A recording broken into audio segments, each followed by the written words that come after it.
Hello, my name is Roderick Lewis, and I'll be presenting today on DEI mindsets for future global leaders.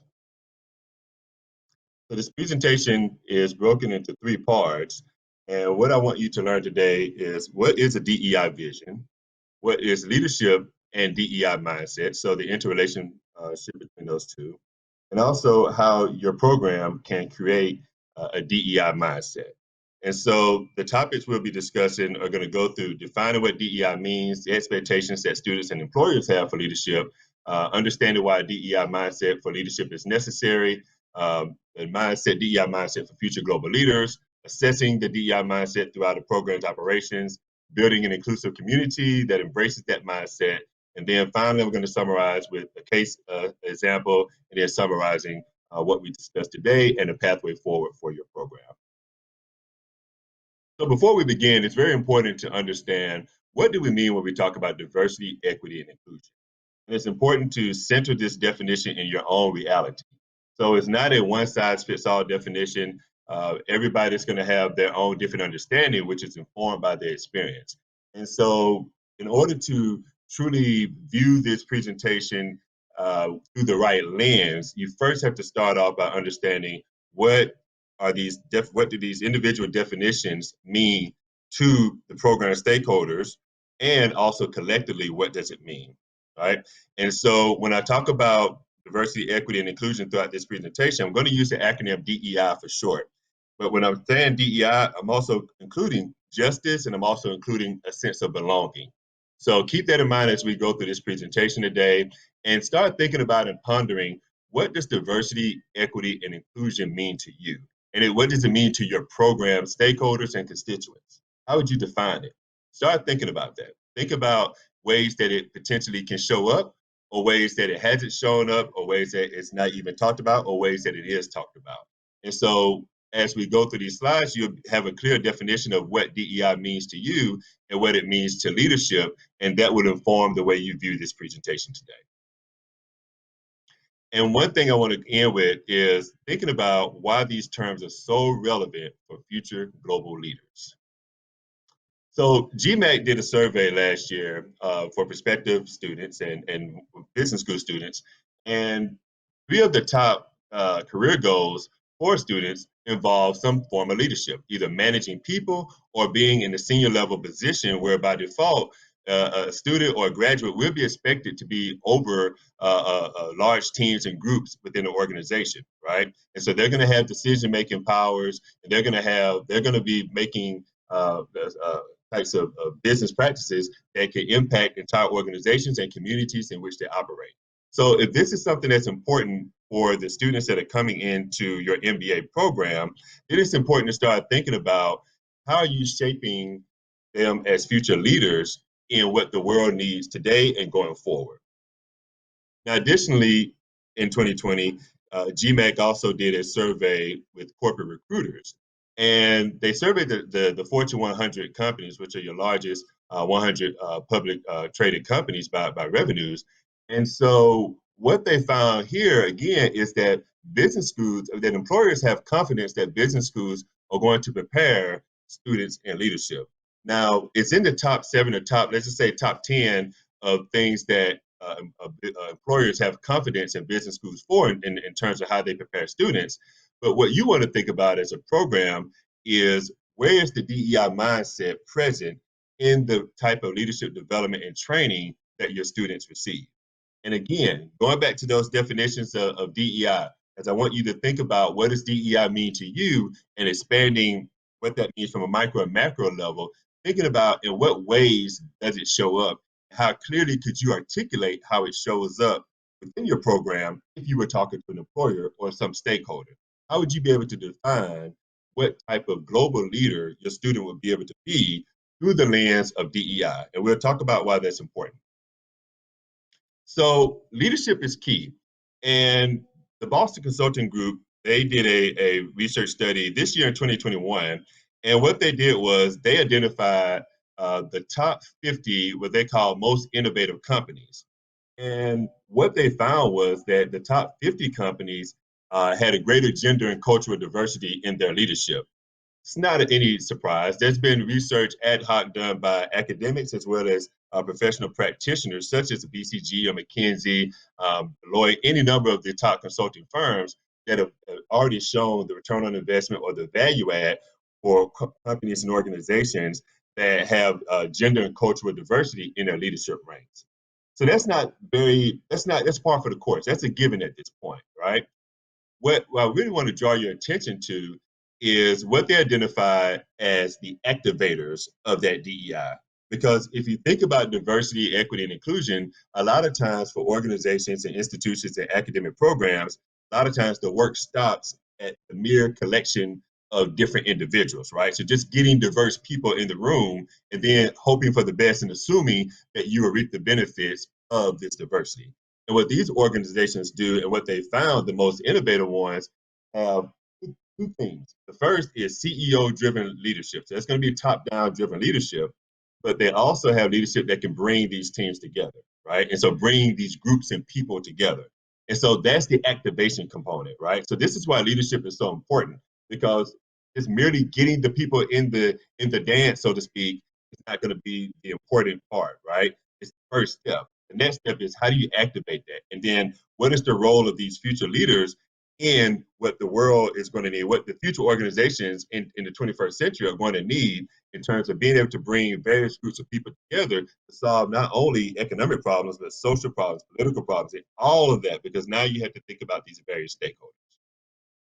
So MBA programs, they are a microcosm of employers, right? They face the exact same challenges, right? So if you think about, this collection of diversity of all different perspectives and all different identity groups, an MBA program in today's world has it because MBA programs by default have been very intentional with trying to increase the diversity within their programs, right? And so your top MBA programs and even your mid-tier programs, all of them want to have diversity that reflects either the operating environment where they are or the operating environment of the world and companies that they engage with. So as you have these diverse faculty and staff and administrators and extended partners, you're going to have the same challenges and issues that come up in the organizations, stereotypes, microaggressions, unconscious bias. You're going to have different communication styles. You're going to have misunderstandings about what is professional, what is not, what's etiquette, what's culturally appropriate, what are customs that one group may have that are par for the course or the norm versus another. And also, you're going to have social issues that impact your various stakeholders. And this is something that businesses really rarely wanted to deal with because the purpose of the business was just about making money and going about returning value to the shareholders. Well, in the business school as well, very oftentimes you're going to have people from various different identity groups and the world around them doesn't change. And so when things happen in the world around them, how is it impacting these different stakeholders or these groups, whether they're advocates or allies or whether they're on one side of the coin or the other, their perspectives are going to impact how they show up in your program and how they work in the teams and groups and impact the leadership development that you want them to have. So I argue that these challenges, they're actually opportunities to build leadership skills if you're looking through the lens of a DEI mindset. And this is going to be very important. Now, again, I ask you, how intentional are DEI values discussed in your program? And so that's what I want you to ponder. And as I just stated, the business of business is no longer just business, right? So there's been a movement for some time now to move from the shareholder capitalism view to a more stakeholder capitalism, right? And so if I'm only speaking in terms of the US market, then the US market has really been very, very shareholder capitalistic for a long time, right? But in the past several years, companies have started to move towards more of a stakeholder approach where they're saying, hey, we now have to respond to more issues than just what our shareholders want. We can't only just focus on financial return. And so this is, the people, planet, profit perspective when we talk about stakeholder capitalism. And you've seen a number of employers and leaders in these employers thinking about, hey, how do their employees feel about certain issues? How does the communities in which they operate? How do different stakeholders such as vendors and suppliers and government, taking it into perspective, all of these people, and also, of course, your customers that have just as much weight as your shareholders. And so thinking about that view And thinking about this definition here saying society's goal is to increase the well-being of people and the planet. What is your program doing when it does teach and reinforce leadership values? What type of mindset is it producing within students as they go out into these companies?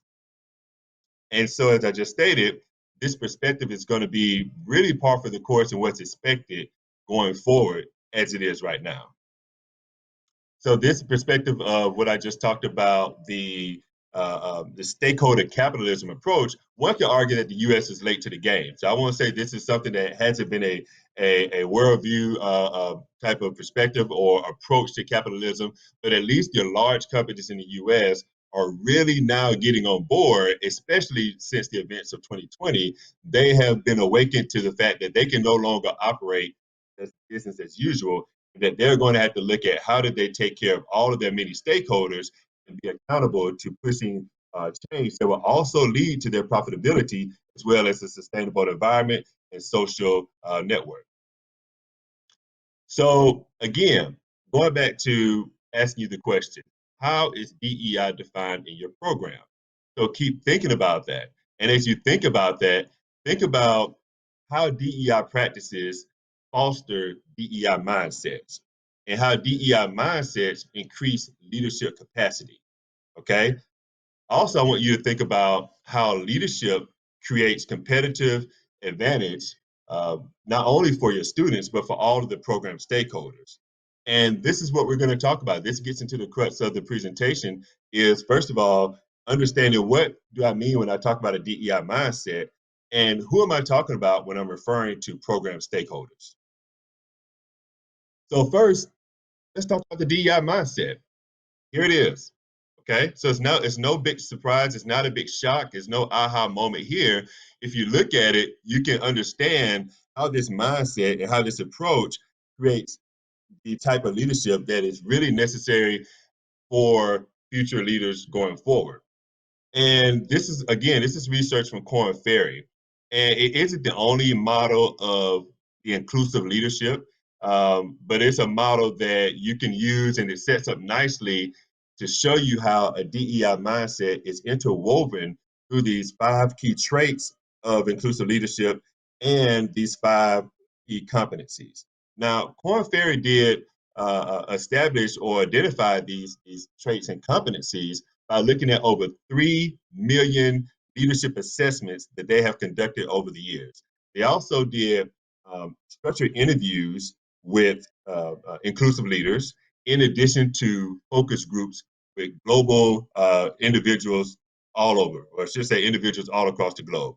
And so it's a very valid framework, and it's very, I would say, germane to understanding how these types of leaders are well positioned to be able to handle all of the challenges that we're going to face as a society going forward. So again, going back to companies not just focus just on making money, but also building sustainable practices that support the environment and support the people within the communities they serve. And so you look at these 5 traits, and I want you to ask yourself again the question, how intentional are your program's leadership development training modules at making sure these types of traits are talked about and these competencies are built throughout the program that your students are in? Okay. And if you look at them, you see the elements of DEI woven throughout. Okay, global perspective, right? Adaptability. There's one, values differences, managing conflicts, or integrating, diverse perspectives. And then you look at, being collaborative, so optimizing talent.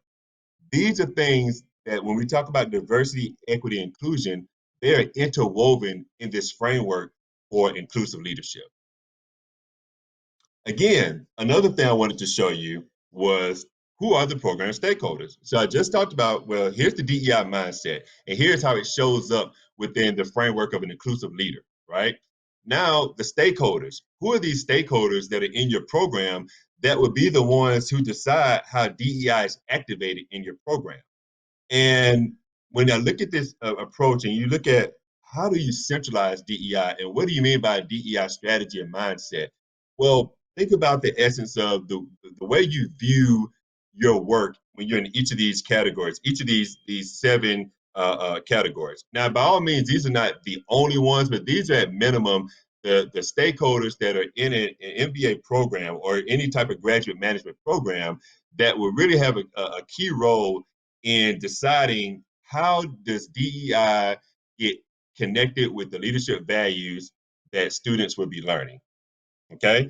And so what I talk about is a top-down approach, meaning that if your deans and other senior leaders within the program, if they're not truly on board, then it's going to be very difficult to have a consistent and uniform approach to how you develop inclusive leaders, because then it's going to be kind of ad hoc and it's going to be siloed and it's not going to be uniform. Okay. And so we'll talk about that as I go through the presentation. So what I've listed here are some questions that I want you to think about, and it's not an exhaustive list of questions, but just something for you to ponder as you think about how is DEI activated in your program? And what areas is it talked about or not talked about? How is it assessed?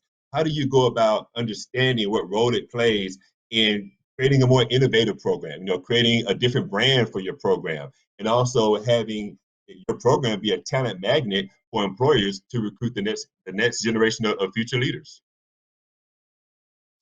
So it all sounds all good, right? And it's like, wow, you have this framework and you identified these areas where we should be looking at how do you activate DEI and how does it serve the purpose of creating future leaders, right?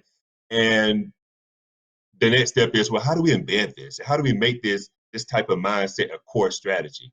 Again, all back to the concept of understanding where that leadership lies within your program and then how that gets embedded throughout each of these stakeholders that will make this what I call an inclusive community.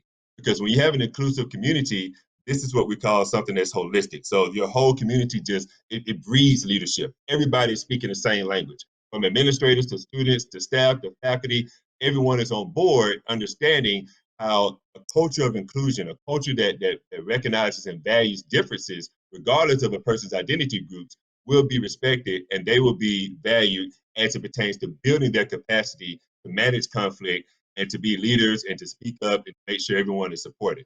So you can take two approaches. You can take the individual approach, which I call a bottom-up approach, right? And so bottom-up meaning this is not starting from your executive level or your dean level. This is just program or not program, but different stakeholders within programs. It could be like your careers team, the programs team, the admissions team.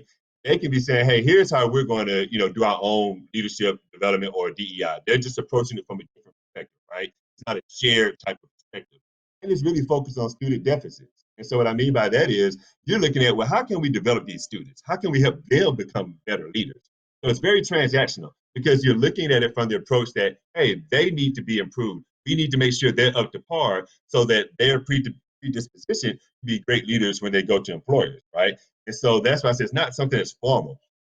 However, since it's optional and it's only practice it by some individuals and others may not, it's not as effective.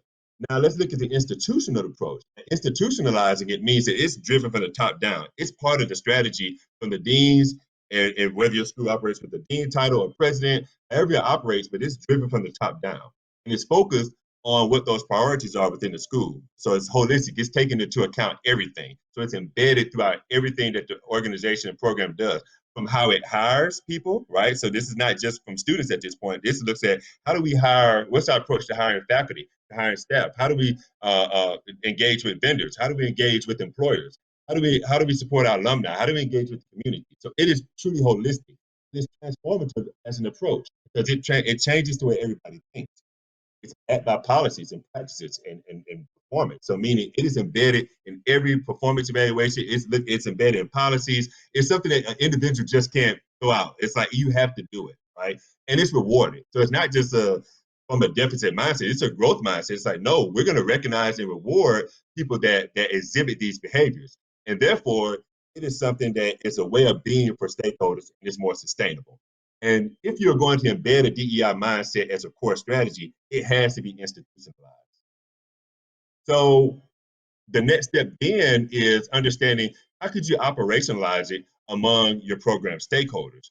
And again, understanding this is just one model. This is just one framework.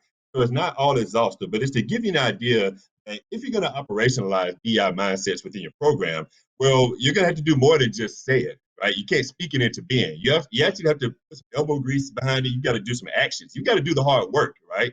And so you're going to need to borrow some best practices from your top employers, from corporations, from employers that are getting it right. You look at some of these most innovative companies and you say, hey, what are they doing?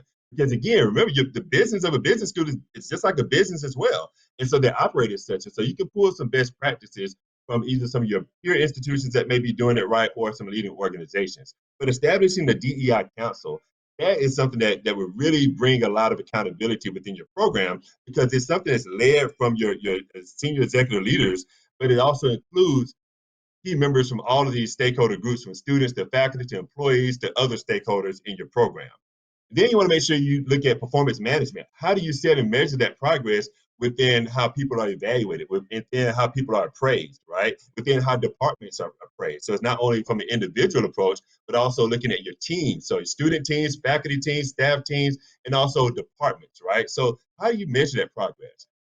Our old friend unconscious bias, right? So it's part of the course, and a lot of people will already have that, but how intentional are you making sure that it's in your program that people do receive some level of unconscious bias training?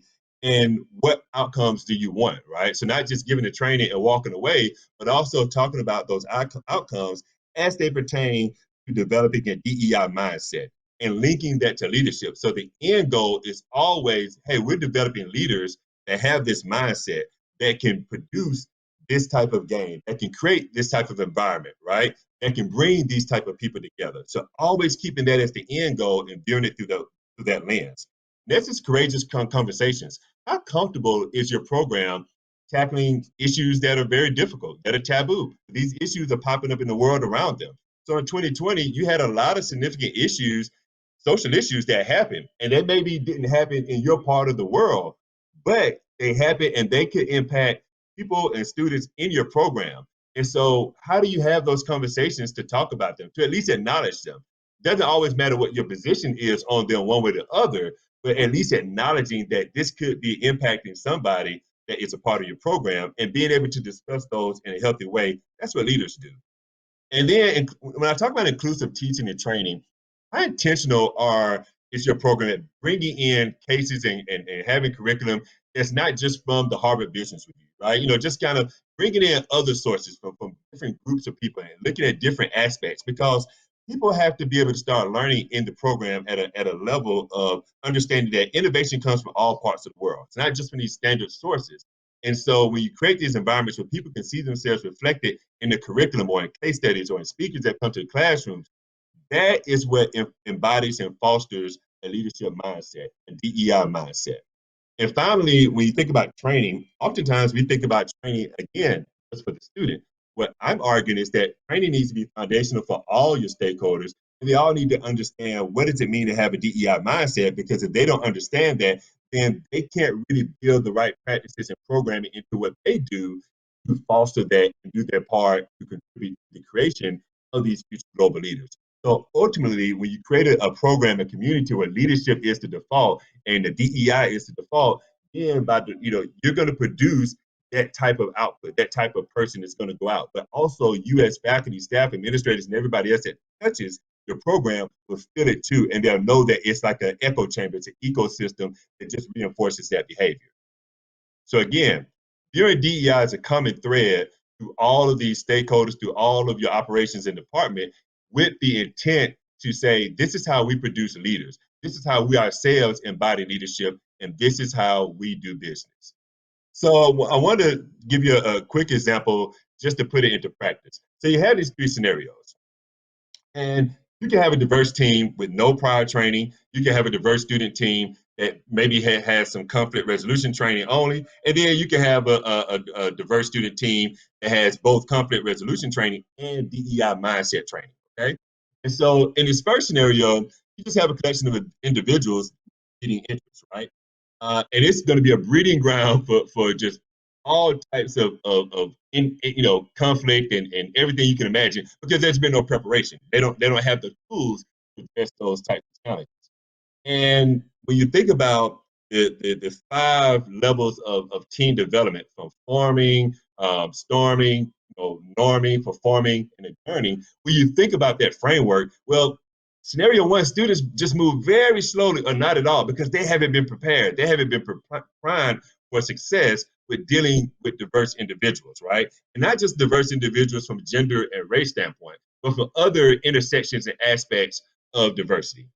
So next, then we go to scenario two, and we think about, okay, now you have a student group. They've been trained to deal with traditional conflict resolution strategies. Okay, do a little better. The challenge with that is, if that's the only thing that's done, then the burden then is just on the individuals to model that inclusive behavior. As we all know, it's just like common sense. Common sense is not so common anymore. And so you may think that, hey, you've all received this training, so you're all going to do the right thing. Well, what's going to happen, you're going to have a two-speed team and a two-speed program and a two-speed operation, because you're going to have some people that do embody that and some people that don't. And so you still are going to have this ununiform type of result that is hit or miss. However, they're going to move moderately through those stages because scenario two is the norm. Now we move on to scenario three. Now we're looking at these individual students have been trained specifically in inclusive leadership traits. So it goes back to that model that I presented earlier. They understand the end game, right? So they started with the end in mind. They understand that this is how you become an inclusive leader. So everything we do, all these different team meetings, all these interactions that we have throughout the program with faculty, staff, employers, alumni, the community, deans, everything is an opportunity for us to practice and build our leadership skills, because this is what we do. This is what it means to have a DEI mindset. And then, like I said, it's institutionalized and modeled. So it's not just at the behest of an individual student. It's not just at the behest of an individual faculty. It is modeled throughout the program. So everywhere, even the students who don't want to buy into it, everywhere they turn in the program, they're going to run against that model. And that model is going to be checked. And people will say, hey, you're not really exhibiting this behavior. And here's how we're measuring. Here's how we're evaluating that. Here's how we're going to help you get up to this level of standard. So it's raising the boat. The tide is lifting all boats in this scenario because it's institutionalized from the top down. And these teams will move quickly through those stages of team development. Everybody has to go through that team development stage. Nobody just goes directly to performing. It's a matter of how quickly do you move through that model. Because you don't want to stay stuck at the storming and forming stage, right? You want to get quickly to performing, right? So this model, this scenario three, this is where you want to be. And the only way you're really going to get there is you're going to have top down leadership buy in. You're going to have that so that it becomes ingrained in the culture of your program or school and within those various communities that are built within your program. So to summarize and to give you some tips on moving forward and looking at this DEI mindset through the lens of inclusive leadership and the lens of all these various communities, think about these two models. So you have the model that I showed you that was from Korn Ferry, but there's also a model from Deloitte, right? And as I told you, there are these various models. You have them from McKinsey and all the other top consulting firms. Ultimately, though, you want to look at the common thread. And if you analyze these, you'll see that the common thread, that DEI concepts and values are interwoven throughout. So this is not a foreign concept. It's not through the lens of thinking, oh, we just got to do something extra. Oh, how are we going to do this? It's no, this is the expectations. This has already been researched and well, documented. Organizations have already thriving with leaders that have these types of mindsets, that have these inclusive traits and competencies. So it's up to the program, it's up to MBA programs to make sure that they are intentionally embedding these types of traits and these competencies through the lens of the DEI mindset. And this is for all stakeholders, right? And so again, when you think about how is your program going to do this? Why should your program do this? How is it important? Always come back to the end, beginning with the end in mind. Look at what employers are telling you, that here's what the successful leaders are doing, and here's what we need from leaders in the future. And here's what we're going to need from your business program to help us get there. Yes, these companies are going to provide training for these students. These companies are going to set them up for success. However, it's just like anything else. Even though you're teaching your students finance, you're teaching them data analytics, and the company is going to provide them even more training. But if they went there with no type of framework or no skill or foundational development, then that's going to, it's going to prevent them from moving quickly in the organization to produce the types of results that the organization wants. And so providing this framework is just like preheating the oven, right? So you're predisposing these students to the expectations that employers will have of them when they get into the workplace. And this is true even if a student says, well, I'm going to start my own company, fine, because having this mindset is going to allow you to build the next Google or the next Amazon. Because if you have that mindset, then the way you even build your team is going to be through an equity mind. It's going to be through a DEI mindset. It's going to be through bringing people together and making sure that any barriers that would prevent someone from being their best self, from bringing their innovation to the table, from bringing their voice to the table, for advancing through your organization. Any barrier there, as a leader, you're going to say, how can I remove these barriers so that people can just be unleashed and bring their best to support all of these organizational objectives, which are not just about the bottom line anymore, which are about solving problems in the environment, solving social issues, because businesses play a key role in that. And now more and more businesses are embracing that role. And so, as an MBA program, as a business school, how you are able to embed these practices holistically throughout all aspects and foundations and functions and roles within your program are going to dictate the type of leadership mindset, the type of leadership values that your students leave with. And the questions I'll leave you with then is when you decide to do this, if you decide to do this, think about how you're going to constantly assess this, how you're going to reinforce this, and who are the key stakeholders that you need to ensure that this becomes part of your brand identity and a competitive advantage for your program going forward. Thank you. With that, I will end this presentation. I appreciate everyone in attendance today. I can be reached at the contact information below.